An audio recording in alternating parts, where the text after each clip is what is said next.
జగమంత కుటుంబం నాది, ఏకాంత జీవితం నాది.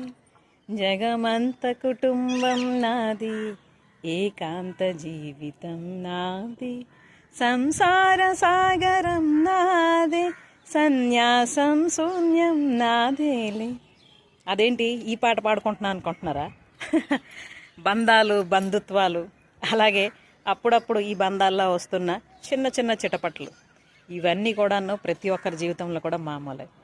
బట్ ఆ చిన్న చిన్న విషయాలని కానీ మనం పెద్దవి చేసుకుంటే మనసులు ఎంతో దూరం అయిపోయి అసలు ఎవరికి ఎవరు కానట్టుగా తయారైపోతూ ఉంటాం. But is it the right way to build our relationships అన్నది ఒకసారి మనం ఆలోచించుకోవాలి ఫ్రెండ్స్. ఎందుకంటే రిలేషన్స్ అన్నవి మన లైఫ్లో ఆక్సిజన్ లాంటిది.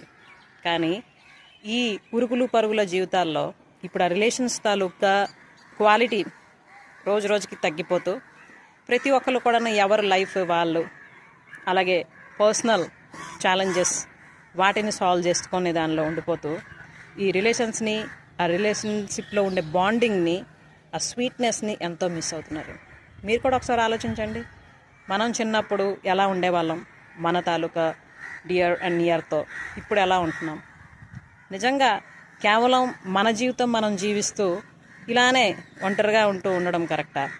లేకపోతే మనకుండే రిలేషన్స్ని కాపాడుకుంటూ మనతో మనం కూడాను మంచిగా కనెక్ట్ అవుతూ అద్భుతంగా మన జీవితాన్ని మార్చుకోవడం మంచిదా? ఒకసారి ఆలోచిస్తే మనకి అర్థమవుతుంది కదా.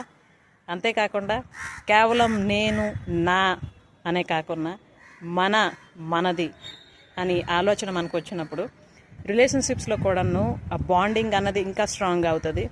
అంతేకాకుండా ఎప్పుడైనా ఏదైనా ఒక ఇష్యూ వచ్చినప్పుడు కేవలం మన తాలూకా ప్రాస్పెక్టస్ నుంచి ఆలోచించడం కాకుండా ఎదుటి వైపు ఎవరైతే ఉన్నారో వ్యక్తి, ఆ వ్యక్తి తాలూకా కండిషన్ ఏంటి, అతని తాలూకా మానసిక స్థితి ఏంటి అన్నది కూడా మనం ఆలోచించుకొని కానీ ఏదైనా మాట్లాడడం కానీ, డెసిజన్ తీసుకోవడం కానీ, రియాక్ట్ అవ్వడం కానీ చేస్తే అప్పుడు ఆ రిలేషన్షిప్స్ అన్నవి స్ట్రాంగ్గా ఉంటాయి, ఎటువంటి డిస్టర్బెన్సెస్ లేకుండా.